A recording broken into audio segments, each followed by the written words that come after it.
Hello everybody and welcome to the online debate.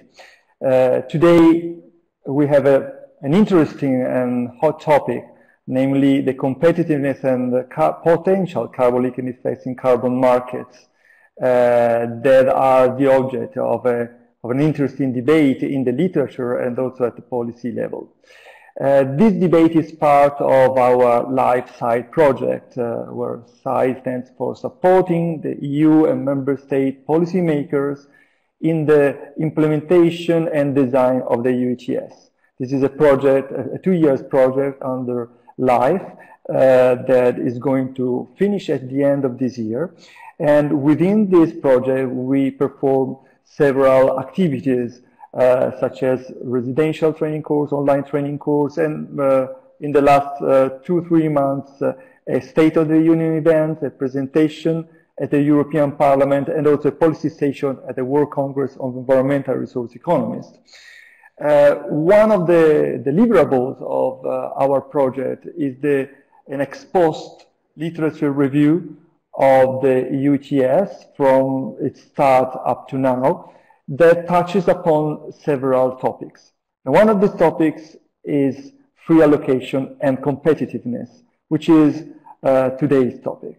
For us, it's important to have the view of other colleagues. And so I'm particularly happy today to have 3 external speakers in this panel, Christian Egenhofer, Milan Elkerbout, and Mate Liski. I will briefly present each of you and then move on to the question and to the debate itself. Well, most of you in the audience will certainly know them, so I will be very fast. Christian Egenhofer is the head of the Energy and Climate Program, is the director of Energy and Climate House at the CEPS, a think tank based in Brussels. He has been working for more than 20 years with EU institutions on numerous policy areas, including EU energy and climate change policy. He has been visiting professor in several universities in Belgium, Poland, France, in Italy at the Lewis, and so he's very active in the debate we are talking about today. Milan Elkerbout is sitting next to Christian. Is a research fellow at the same center on the energy climate change at the CEPS. He works extensively on the EU climate policy. In particular, he has been extensively contributed to the debate on the EU ETS phase revision, and in particular on the topics of ambition, carbon leakage, competitiveness, so what we are talking about right today. And he also share other interests. I use the verb share because this is something that I'm also interested in, such as Brexit, and he also was one of our guests when we organized a session here at EUI. He studied at LSE, Sciences Po, and Maastricht University before joining CEPF. Finally, Mate Liski is professor at the Department of Economics at the Aalto University in Helsinki. He is also affiliated at MIT, University of Cambridge, CESIFO Munich, and has been visiting professor at Toulouse. He's very well known in the field for his contribution from both theoretical and empirical side. In particular, I mean, in many different topics, I should say, but in this case, in particular, on energy markets and climate change, and he has given several important contributions in the most important journals in the field, and also some very brilliant and interesting keynote lectures. I at least recall one at the European Association in Zurich, and also one at the Italian Association of Environmental Resource Economists in Turin this year. So we have really the occasion to have interesting insights in these problems. So let me say how I intend to structure this hour. I would like to pose 2-3 general questions That give the general framework for our discussion today, and ask each of you to give your view in 3 to 5 minutes, and then we will open to the debate, receiving questions from the audience. So having said that, let me start with a very general question. My first question, given the topic, is whether you see, how do you see the impact of the ETS on the competitiveness on the firms that are subject to the regulation? We all know that there is a wide debate on the allocation system, on the sectors that are exempted from the auctions. And we've also seen that there have been changes, revisions on the way with respect to the original free allocation process, partly probably also as the effect of some contributions that were casting doubts on the original approach. So I would like to see, how do you see the impact of the ETS? Is there an impact on competitiveness? And if so, how this can be properly addressed? And I think I will start from Christian first. Thank you, Simone. Allow me to go a little bit back into history, also to shed light on the politics. And you see from my gray hair, I probably have the longest record in working on the ETS, and all of us. Now, obviously, we know that the evidence or the experience on competitiveness in a historic perspective remains a largely theoretical discussion, because we had low prices almost throughout, and also still a high level of historical emissions on which you based the allocation.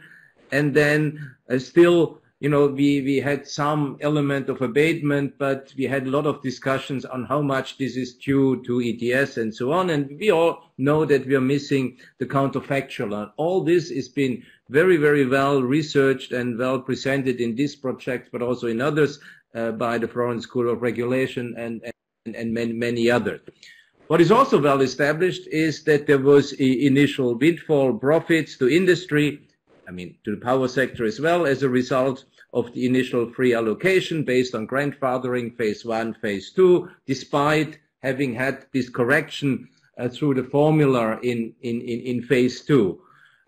These windfall profits in the initial phases were reinforced by the 2000 to 2008-9 resource, or you could also call it the China boom, where demand for all kind of steel, cement, etc., was very, very strong. So a lot of, even at the time when the ETS prices were a bit higher, or scratching close to 30, there was a lot of possibility to pass through because of the strong demand.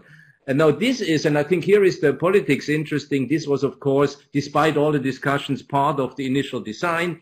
All evidence we have, or most, on tradable permit systems throughout the world point to the need to have some sort of bribe in the form of reallocation in order to make it politically acceptable for companies or for industry to accept the cap, which of course in the long run will work out its way.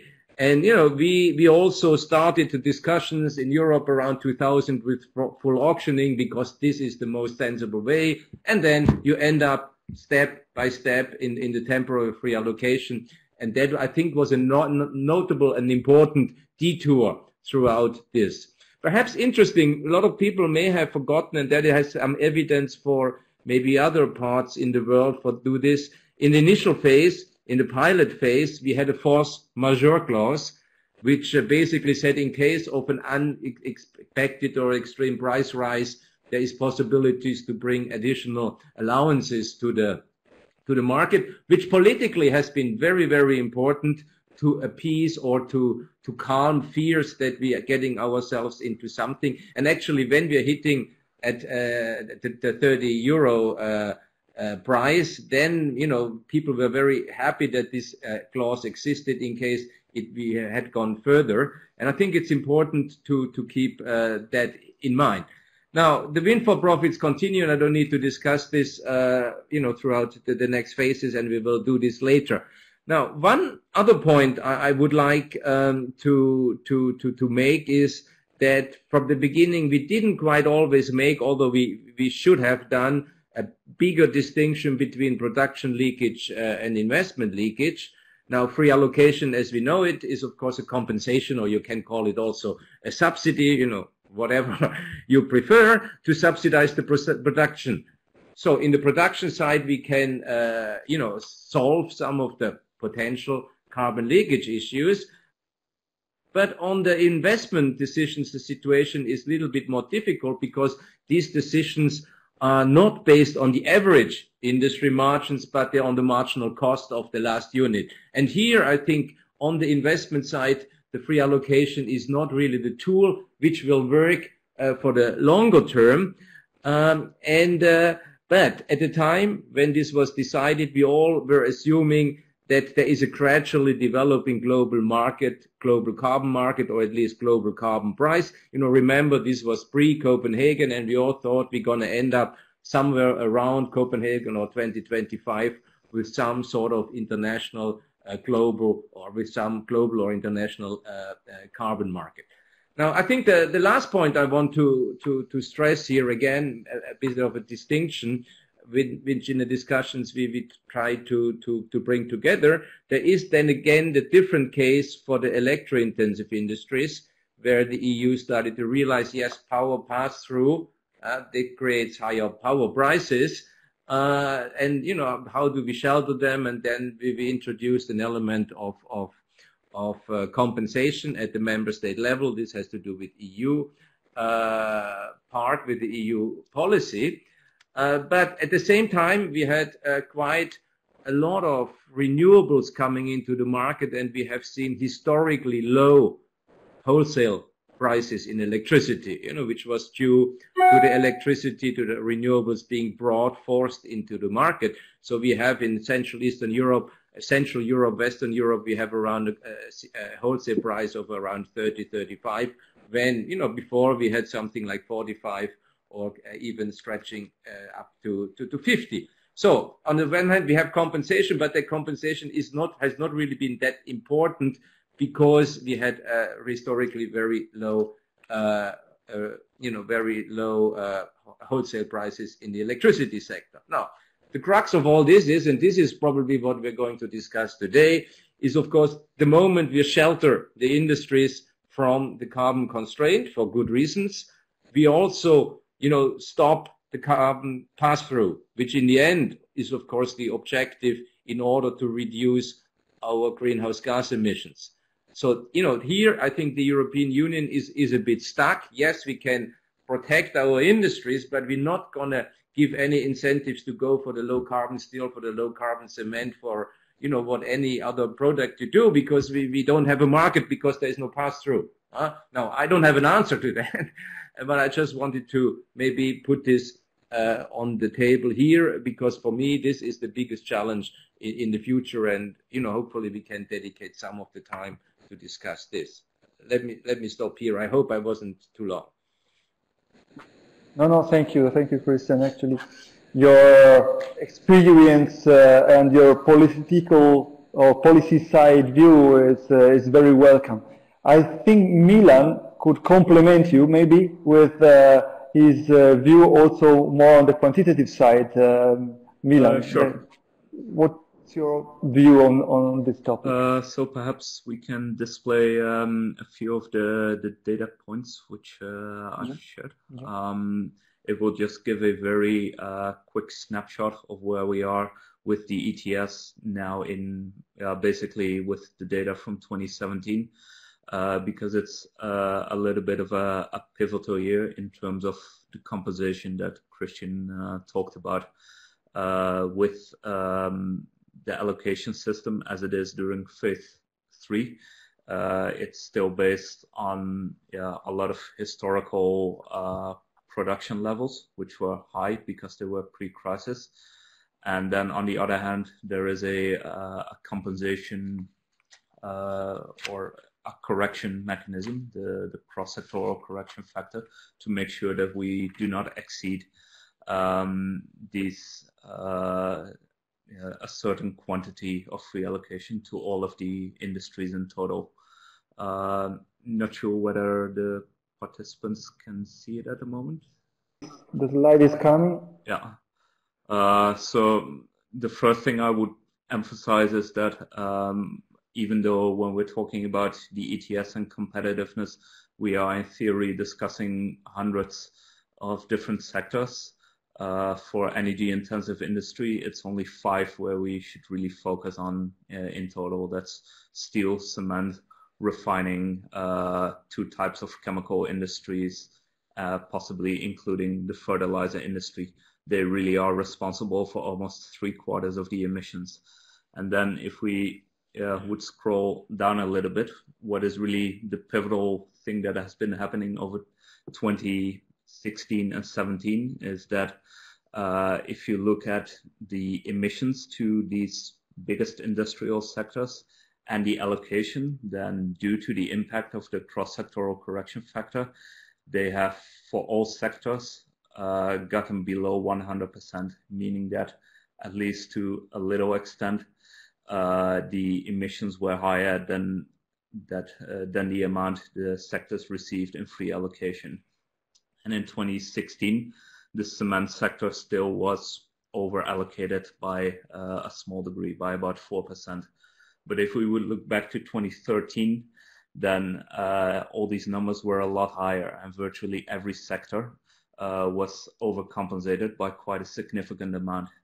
And this means that for the next few years of the phase, the issue of competitiveness will really be treated in a different way at the sectoral level, because there is now going to be a direct impact for at least a small share of the emissions for all of the sectors.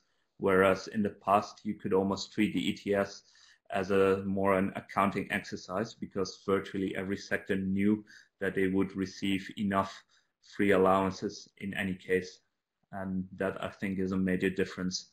Now, if we look ahead to beyond 2020, this trend will continue because of the benchmark updates, which will further constrain free allocation in the future.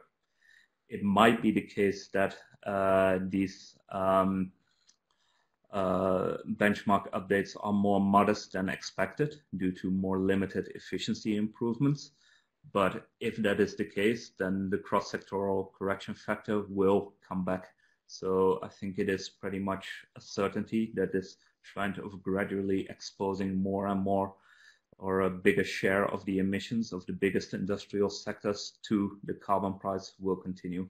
And that will create some more real impacts on competitiveness, but also on the incentive to abate, of course. I'll leave it at that for now. Okay, thanks, Milan. I move from the CEPS view to Finland, to Helsinki, where Matti Liski is online, and I had the opportunity to listen actually to your presentation of a paper on competitiveness and carbon leakage. So, Matti, let me ask you your view on this from a more academic viewpoint, but also with policy implications that you underline in your keynote lectures. Thank you very much, Simone, for having me in this discussion. I'm really, as you pointed out, I presented a paper on this topic, and that paper is pretty much my entry point to this particular question in this field. I've been working on a variety of issues in the environmental economics, but not so much on the carbon leakage issue before. I was first thinking about sort of challenging the concept of competitiveness, but maybe I follow the the line of discussion here and talk more to the topic. And Milan and Christian quite a bit about these allocations and the how they what's the impact of that on competitiveness, taking it as a given concept at the moment. So what is my take on this is that if you think about from a more academic point of view, that the first question is that you might ask is this problem of giving pre-allocations or compensations in the first place, is it somehow sort of eliminating the incentives to reduce emissions? And my answer is no. Actually, the optimal way to design these regulations is to choose basically two instruments: the price for emissions and then the compensations that go with that price. And what is a pretty striking result that what we have found is that, okay, it makes sense to give compensations in particular to those sectors that have high propensity to relocate. And we actually, in our work, we have quantified those relocation probabilities based on empirical work by Ralph Martin and others recently.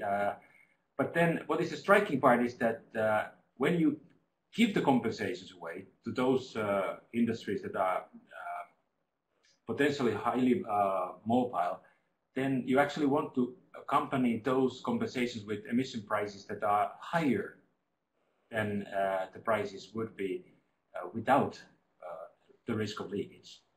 So that's a pretty, it's kind of the reasoning for the result is that you pay the firms, you give incentives to the firms to stay, but when you pay them, when you write checks or when you give free allocations, you face this challenge of giving away too much money. So that's the kind of the windfall that we've been already talking about. So to limit the windfall, you need to use the other instrument as well, which is the price of emissions. And the price of emissions is a way to compensate those firms who can comply with the regulation by reducing emissions. Because when you reduce your emissions and you sell the reductions to the market, you get compensated, right? It's difficult to identify exactly which firms are those that can behave that way. The markets will solve that, so that effectively when firms are cutting emissions and selling the reductions to the market, the higher the price, the better is the compensations to those firms that are actually contributing to the emission reductions. And the firms who are not able to reduce the emissions, they are not going to receive this compensation of a higher, that comes from a high emission level, high emission price. And so those firms who are not reducing the emissions in the first place, if they move away, they will not contribute to the emission reductions. They will not. They will therefore not be a source of leakage. If a firm stays and pollutes here, or if the firm moves and pollutes somewhere else, no leakage takes place. The leakage is effectively coming from those firms that are reducing the emissions here, but not elsewhere. So we want to have a higher emission price for the reason that we're compensating firms that have firms that can reduce their emissions here. Because this is a way to target those compensations exactly to the firms that can contribute to the emission reductions. So my sort of overall sort of conceptual contribution here is to point out that yes, it makes sense to pay these compensations, but also the emission price has to be adjusted upwards. And then we have to come up with practical tools at how we can get the price up, which currently, as we already pointed out, by Christian pointed out that the prices are too low. So I don't know if I should. I don't want to take more time at this point, but this is effectively my academic contribution. Yeah. Thank you, Matti. You also touch upon all of you actually touch upon the issue of price as obviously a key element in influencing carbon leakage. Okay, so if I shift now more on the carbon leakage that you talked about, there is a doubt in my mind, or a twofold doubt in a way, because the point is, if we look at the literature, I don't think we see much carbon leakage in general, right? So far. But this so far is the doubt I have. Could it be that we haven't observed carbon leakage simply because the price was too low, simply because the experience was too low? I mean, the system has worked for a limited amount of time. Even simply because from a methodological viewpoint, we didn't use better techniques that we could use. We have seen other fields, other branches of the literature where we had some results at the beginning that tended to disappear later on as time goes by, as better data were available, or the opposite. There seem not to be results, in this case carbon leakage, but there could emerge in the future. So my question is here twofold. First, do you think that we are missing something that we might observe carbon leakage in the future, especially when price will rise? And secondly, how do you think that the Paris Agreement and the international cooperation that it's on its way might affect this process? Christian. I mean, if you allow me, I hand this over to Milan. That's one of the core areas he works on, and I could only just sort of repeat what he tells me. You're allowed, because I was very much pointing to Milan in this case. Yeah, so first I'd like to sort of echo what you said, Simone. We have indeed seen very low prices and generous compensation, so it would have been rather shocking if after all that effort or political effort to mitigate carbon leakage risk, if it would have still materialized in a significant manner. Indeed, it has not. Even worse, perhaps, it's exactly the implementation of the compensation mechanism that has also contributed to the low prices, namely the too generous free allocation, at least in the past, without really taking into account changing economic circumstances. This has contributed to sort of the roughly 2 billion surplus quite significantly. So you have a double impact there. Maybe the free allocation would have been enough already, but on top of that, there was a supply-demand imbalance. So the supply-demand imbalance will definitely change over time, also because of the impact of the market stability reserve. It's not entirely certain whether that means that we'll see more carbon leakage in the future. Probably the risk is higher, but it will be very important to distinguish between these direct channels of carbon leakage, the investment channel, and even that fossil fuel channel, which is much harder to tackle anyway within the constraints of the current policy. But probably the most politically sensitive one is this investment leakage, which works on the margin, but it is also related to where the market is in the first place, where companies decide to invest. And if you have limited prospects for growth inside of the EU, for industrial growth, which might be the case, even though we have a return of economic growth, then can you really attribute to climate policies the fact that you might see growth elsewhere?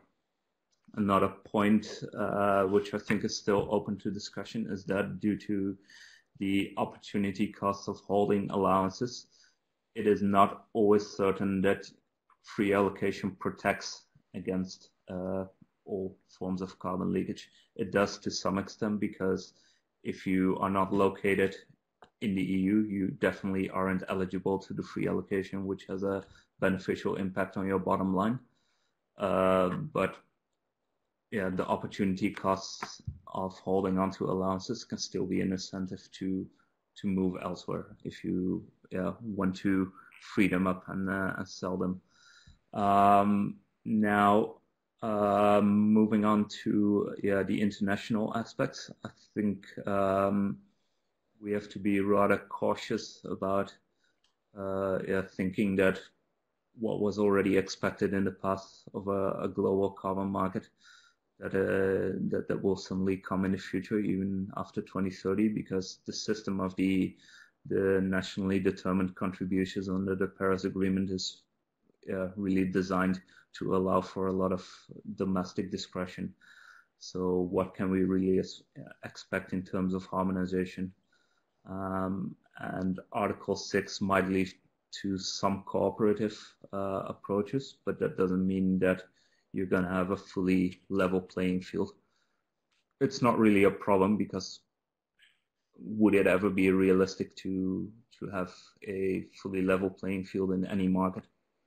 So that shouldn't discourage the policymakers from moving ahead on either the compensation side or the climate, the environmental emission side. I'll leave it at that. Simone, if I may just add a very quick point. Milan triggered me in his presentation. There is, because of the continuous changes, of the ETS, but of also other climate policy instruments, we are moving gradually to a situation where industry is facing at the same time the price risk, commodities, but end products, which has always been the case, and there is probably an increasing political risk. And once governments or companies are facing both of them, they cannot cope with both of them.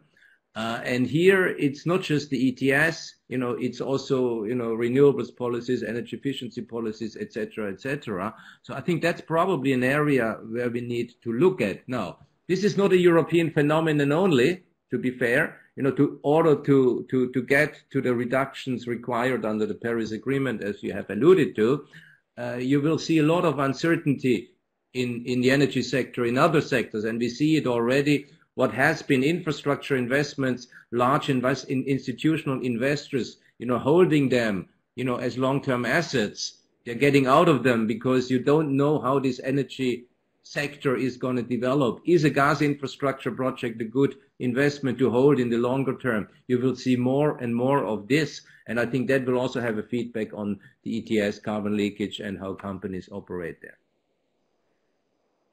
Yeah, I see your point, Christian. Thank you. Matti, do you want to add your view on this? Yes. Is my mic? Yes, my microphone is on. Okay, good. So I think the time is a bit short for ex-post evaluation, and also given that the experience is what it has been, that the price has been very low and the exposure has been not so high.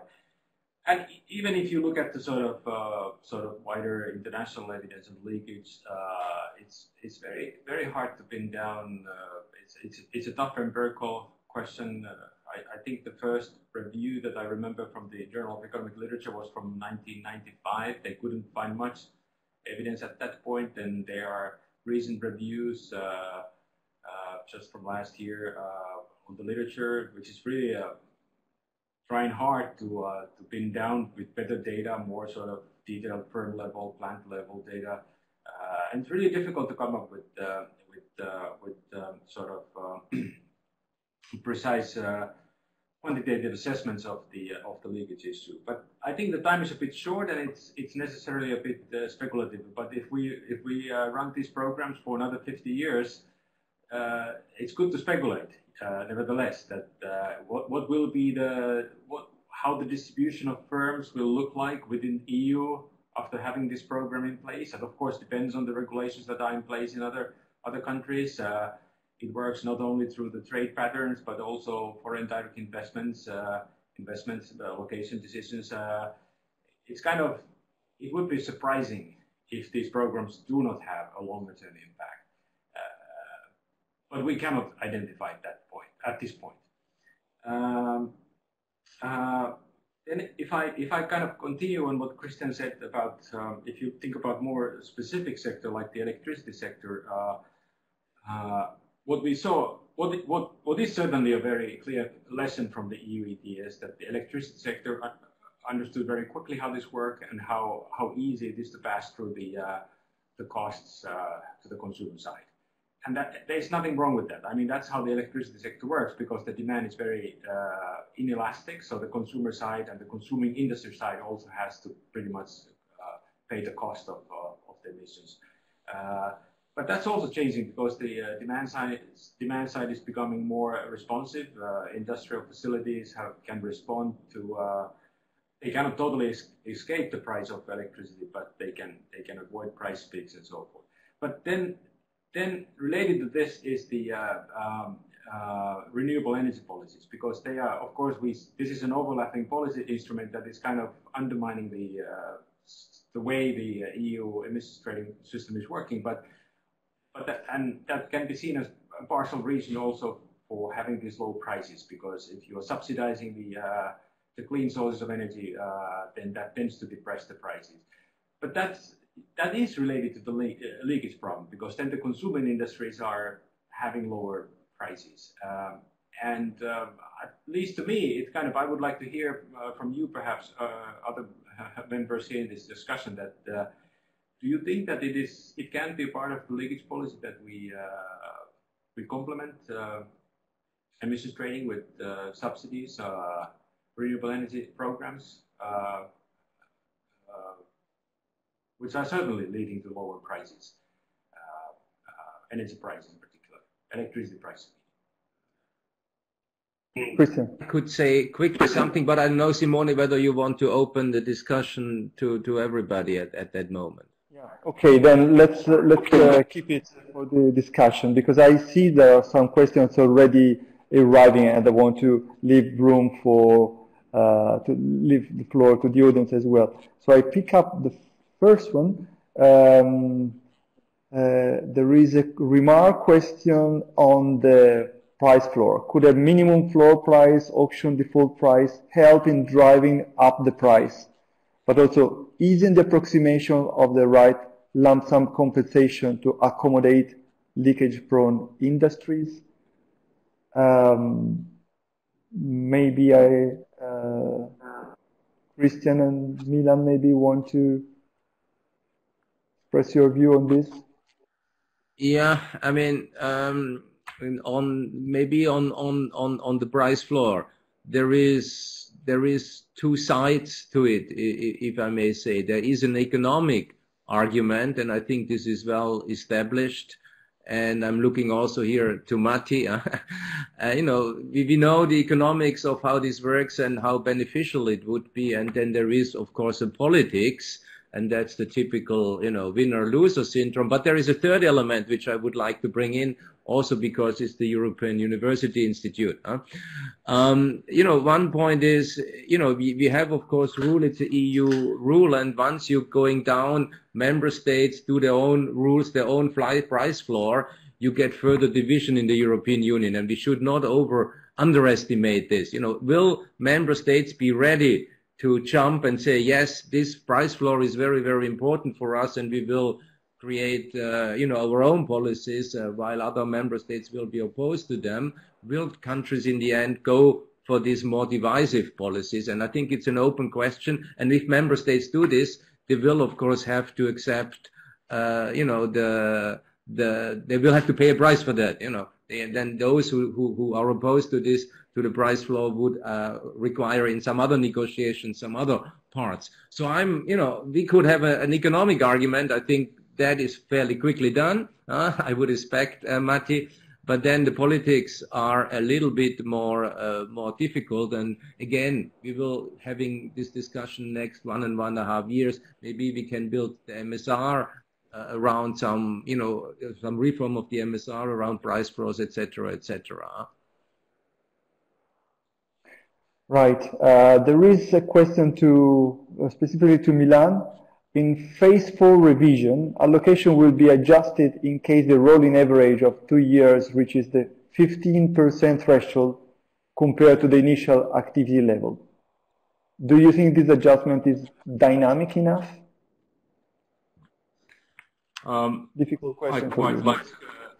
the phrasing dynamic enough, because we've had a lot of debates during the Phase 4 revision about output-based allocation or fully dynamic allocation versus the current ex-ante type. What we have now is a nice, typical EU fudge where it's not really ex-ante anymore and not really dynamic, but somewhere in between. So it's a whole lot better than the current system where you have some really rough threshold effects at 50%, which allows for rather significant gaming behavior by reducing your output by 49%, but still receiving all of the allocation. At 15%, you will still have a little bit of that gaming effect, but it's a lot better. If you would have asked me to come up with a number myself, I probably would have opted for something a little bit below 15, but it's quite a decent compromise. And also very importantly, one of the political aims of the Phase 4 revision was also to limit administrative complexity, both for the institutions and for the compliant parties. And if you really would have constant updating, or for example, what you might have if you would have gone for 5%, then this complexity would have increased significantly. And now you at least might have a level where you don't need to change the allocations every year, which is a fair balance, I guess. Yeah. We go back in a way to the need of a balance between the economic side and the political acceptability of the measures that Christian was talking about just before.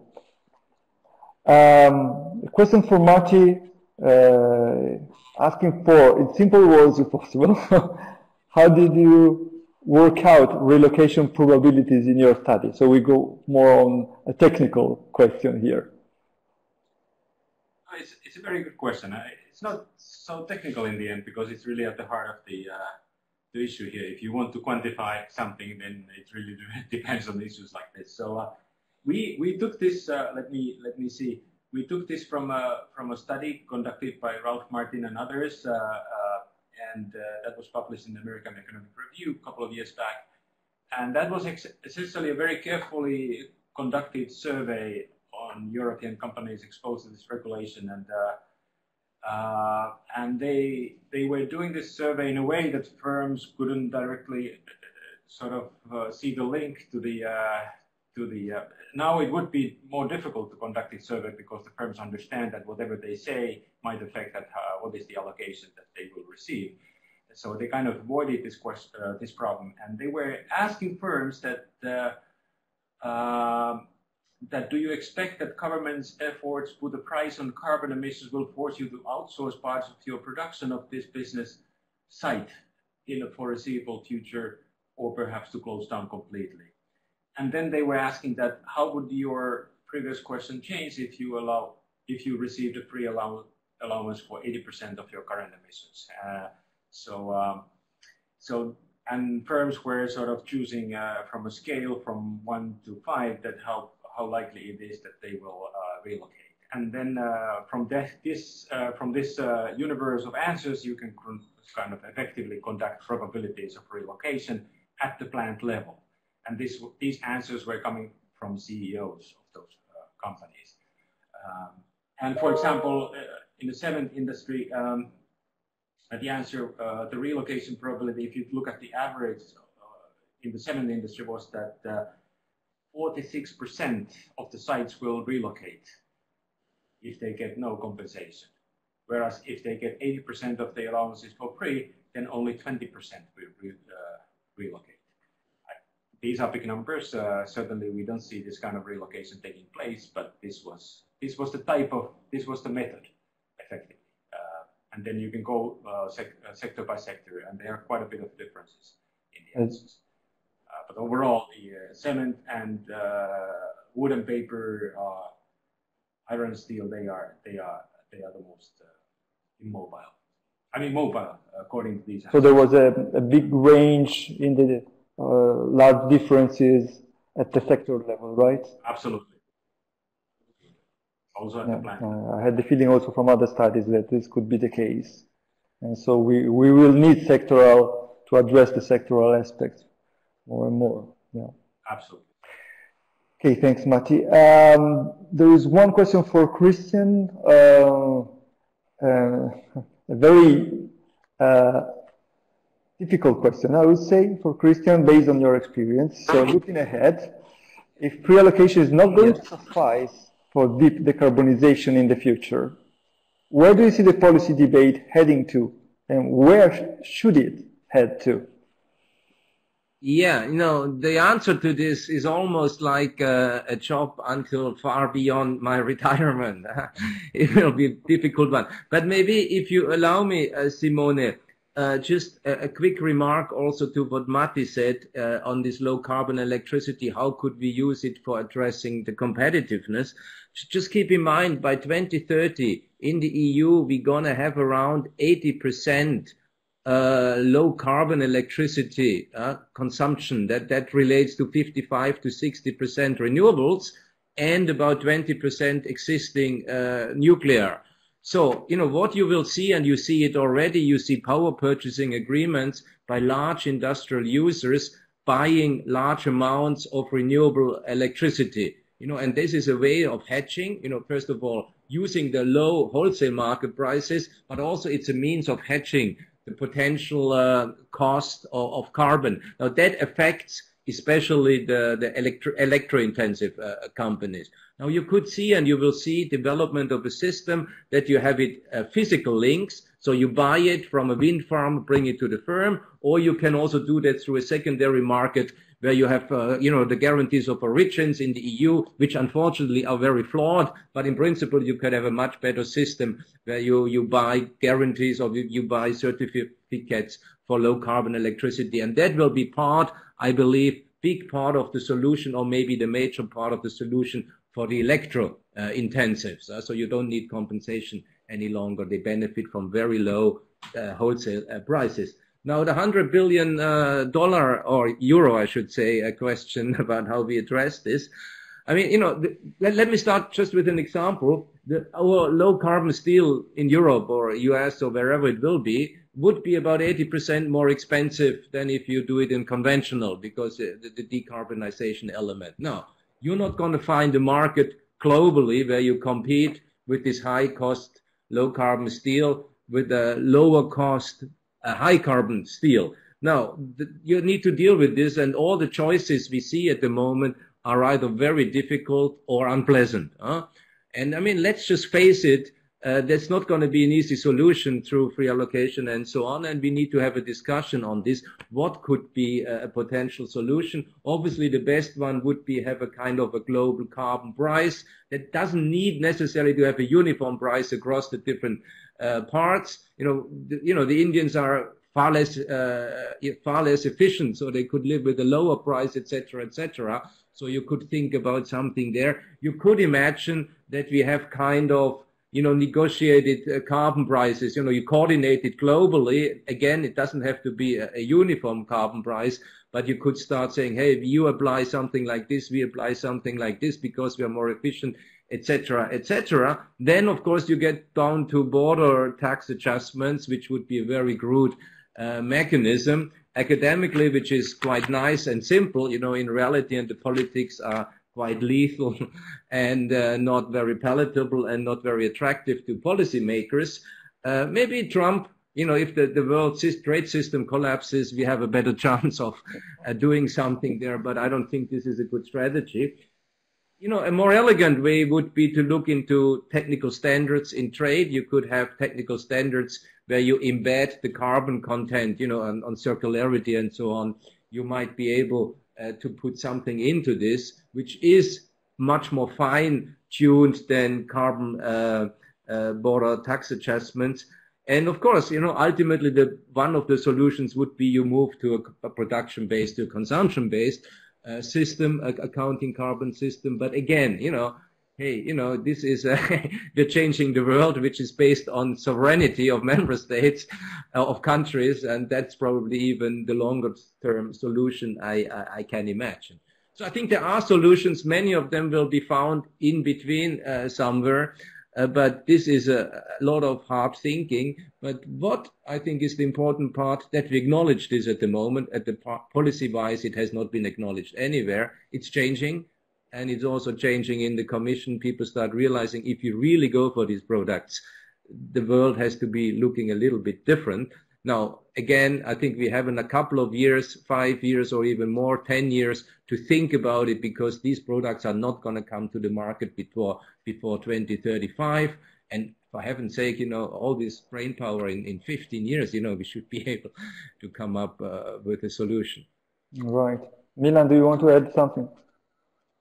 Yeah, very shortly. I think up to now in the carbon leakage and competitiveness debate, we've often treated safeguarding competitiveness and preventing carbon leakage as being almost equivalent or overlapping to a large extent. But with some of the things that might be on the agenda for the after 2030 period, you could have a situation where you prevent carbon leakage without necessarily safeguarding competitiveness. For example, with standards, you prevent at least one part of carbon leakage, in that you ensure that you don't get more carbon intensive materials into your own economy, but you don't know what led the exporters into the European market to be able to produce them at that level of a carbon standard in the first place. It might have been the result of a very different playing field or compensation system still. So there might still be competitiveness effects then. And the second remark is that also in this economists conference in Gothenburg, we heard a lot about the optimal level of leakage, which for economists tends to be higher than zero. But in the political debate, you don't even talk about carbon leakage, but carbon leakage risk. And there it's probably a lot closer to zero. So I think there's a tension to be resolved there as well. Thank you. Good point.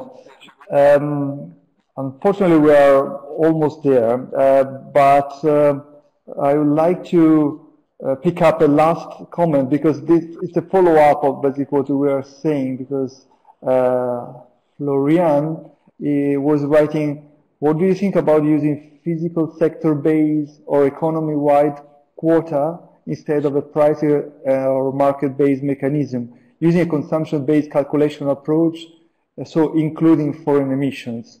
This is something that you mentioned, Christian, at the end. We are looking very much ahead in the future, if you want, but that's an interesting question. Maybe I will pose the question to Matti to have his viewpoint. So, well, I would be happy to hear if Christian has a lot of thoughts on this. This is I haven't spent much time thinking about this particular. Christian, are you on top of this issue? I think Simone wanted you to say something about it. That's fine. Thank you, Matti. You know, this is collusion. You know. Now, you know, I think it's a very interesting avenue. I personally am skeptical. For the, you know, it's just for, you know, perhaps for experience and age, you know, we've been going down in, in the context of the global sectoral approach. You know, some of you may still remember this was a lot of hype 10 years ago. You're going down benchmarking exercising, because you need to count this, what is in and what is out.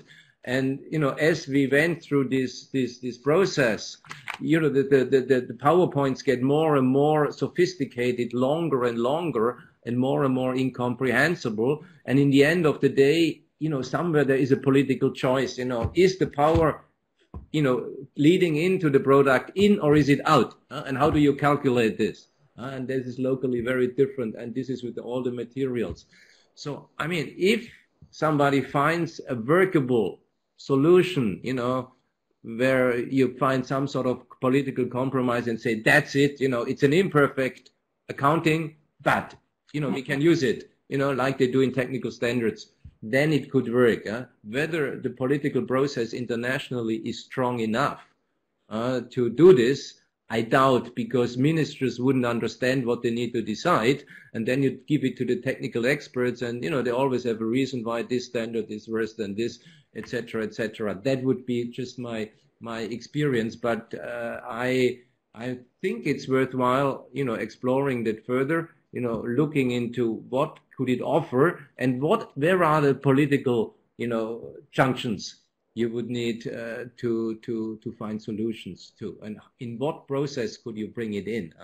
Otherwise, you're gonna get sort of the global, you know, carbon accounting initiative, you know, which will report in 2055, because it can get very, very complicated.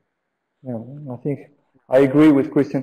I think this is an area that needs more research. Actually, there is research on the consumption-based approach for the future, but we also need to be fast enough, I would say, to address the climate problem, and so find instruments that in the meantime will work and are feasible, because there is this strong tension between the economic side and the political side of these aspects. Unfortunately, I'm looking at my time that is over. But first of all, I would like to thank the speakers, because it was a really very interesting debate. I had the occasion to meet you all during these last few months several times at different conferences, and I knew something that you were of your views, let's say. But it's great to have this pulled together on this occasion.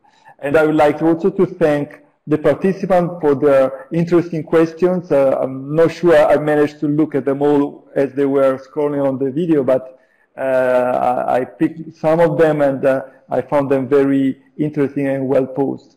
And I also thank the team online that is giving us the support to do this event.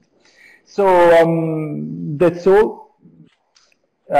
What I can say, have a nice holiday now, because I think or if you already had, have a nice summer in any case.